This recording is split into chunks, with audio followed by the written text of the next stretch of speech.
후진국인 일본과 비교하는 것은 그만두자. 일본은 발전하지 않는 과거에 멈춘 나라. 평균 임금도 한국 쪽이 높다라는 다소 자극적인 기사가 일본에 보도되었습니다.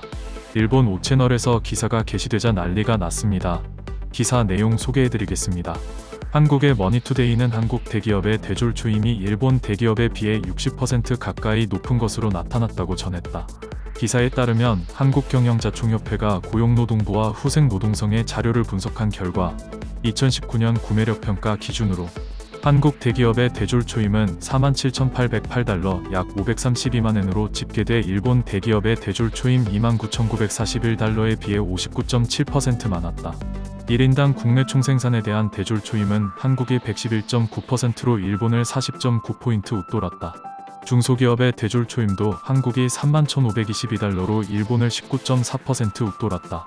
또 한국의 종업원 100명에서 499명의 기업은 38,973달러, 일본의 100에서 999명의 기업은 28,286달러이다. 전체적인 비교에서도 한국이 36,743달러로 일본보다 26.8% 많았다. 모든 기업 규모로 한국이 일본을 웃돌아 기업 규모가 커질수록 그 차이는 커지고 있다고 한다. 한편 대기업과 중소기업의 임금 격차는 한국이 일본보다 컸다. 중소기업의 신대졸 초임을 100으로 했을 때 한국의 대기업은 151.7, 일본의 대기업은 113.4가 된다고 한다. 이 기사에 한국의 누리꾼들은 대기업은 한국 쪽이 높고 중소기업은 비슷하다. 하지만 일본은 건강보험, 연금, 주민세가 매우 높기 때문에 실수령액은 한국 쪽이 많아진다. 물가는 일본이 조금 싸지만 여러가지 고려하면 한국 쪽이 살기 편하다고 생각한다. 후진국 일본과 비교하는 것은 시간 낭비, 발전이 없다라는 코멘트와 정말 이렇게 임금을 주는 회사가 얼마나 있는지 밝혀달라. 사기 같은 조사다. 기업의 임금도 비교해달라. 대기업의 근무에 25% 높은 연봉을 받고 있어도 자기 집 한 채도 살 수 없는 냉혹한 현실. 또 경력을 쌓으면 일본 쪽이 연봉이 더 높아진다. 거기에 일본은 월급제로 교통비, 주거수당 등이 별도로 지불된다. 단순 비교는 할 수 없다. 일본의 기업의 대부분은 정년이 보장된다. 초임이 낮더라도 그 후에 보장이 있다. 한국은 언제 해고될지 모른다. 대졸 초임이 5천만원이나 6천만원은 이상한 것 같다. 입사 후 몇 개월은 거의 연수기간이고 실무는 많이 하지 않는다 등의 의견도 있었다. 한국 전체는 요코하마시이와 같다. 조선은 일본의 몇 분의 1밖에 안 되는 경제력이야. 한일 기본조약으로 빼앗은 일본의 자산을 돌려줘. 애초에 한국의 대기업에 취업할 수 있는 대졸자는 극히 일부일 뿐이다. 일부 엘리트와 일본 전체를 비교하는 건 웃긴다. 한국이 살기 좋은데 월급이 너무 적어서 살 수 없다고 일본에 취직하러 오는 한국인. 그러니까 한국에서 일본으로 취직하러 오는 것은 말이 안 된다. 일본에 있는 한국분들도 조국으로 돌아가서 일하는 것이 좋아요. 그러나 한국은 40살이 넘으면 사용할 수 없는 사람이 대부분이라 그만둘 수밖에 없습니다. 그러니까 일본에서 하고 있는 사업은 모두 철수시키고 빈곤에 허덕이는 제1동포도 데리고 돌아가라. 일본에 관한 정보도 차단하고 반세기 후에는 아무도 존재를 모르는 상황이 됐으면 좋겠다. 왜 언제나 일본을 끌어내거나 일본과 비교하는 것이냐. 스토커 같아 기분 나쁘다.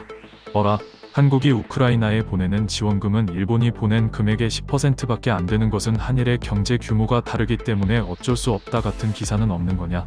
판타지에 사로잡힌 민족. 구매력 평가라는 물가가 싼 궤도국이 유리한 통계를 이용해서 일본은 한국에 졌습니다라고 공작.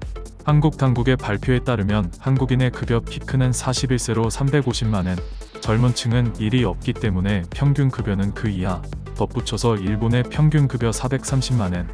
하지만 이번 대선의 초점은 대졸 취업률이라고. 물가는 한국형이 더 높습니다.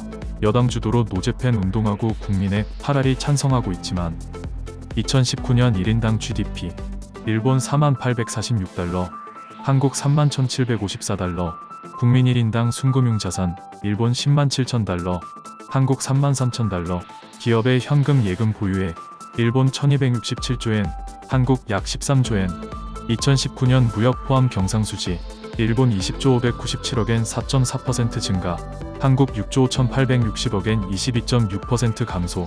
2020년 1, 2월 무역 포함한 경상수지 일본 3조 7811억엔, 한국 8076억엔, 외환 보유액 일본 1조 3423억 달러, 한국 4091억 7천만 달러, 대외 순자산 일본 3조 달러 28년 연속 세계 1위, 한국 4,360억 달러.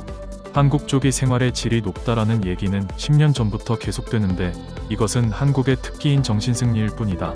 제1이 한국으로 돌아가지 않는 것이 명백한 증거이다. 내두익들이 하고 싶은 말은 한국의 청년들은 실업률이 높고 물가가 높고 저출산으로 고통받는다는 것이다. 올해 도대체 한국의 몇 번째 승리 선언입니까? 못 이겨도 좋으니까 제1한국인 총귀국. 일본은 후진국이니까 총은 반도로 돌아가 주지 않을래. 한국인들은 그렇게 높은 급료로 모두 취업할 수 있을까요? 치킨 워 다이. 월급이 많은데 왜 저축을 못해서 빚이 많을까? 일본은 노후를 위한 안정된 연금과 상응하는 저축액 있지만 너희들 총은 노후가 없대. 그래 그렇게 일본은 후진국이니까 제1들 전원 송환시키고 영원히 관계 단절하면 된다.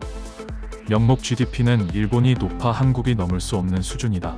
내두익시 왜 바로 들킬 거짓말만 하는 거야? 5년 후에는 명목 GDP에서도 일본을 넘는데 높은 임금을 받는데 제대로 생활할 수 없고 토지와 건물도 법으로 너무 높아서 살 수 없게 됐고 아무 재산도 없는 채로 45세의 정년 퇴직 후 모두 치킨 가게를 하니까 돈을 벌 수 없고 인생 역전으로 주식에 투자해서 부채만 늘어나고 무능한 문재인 정권이 일본을 이겼다 라고 하는 프로파간다에 속아 정신승리한다.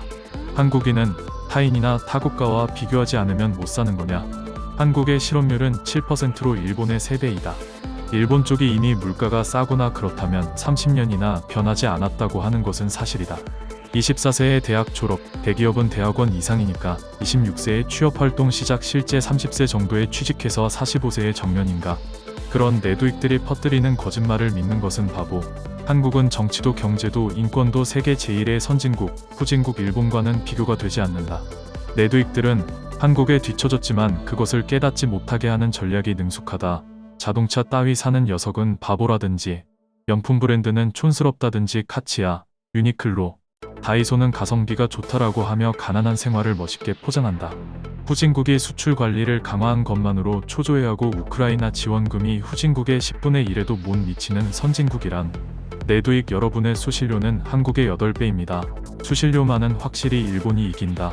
연봉 3천만원의 일본인이 원하는 건 인건비 1,800만원의 직원. 끝까지 시청해주셔서 감사합니다. 구독과 좋아요는 영상 제작에 힘이 됩니다.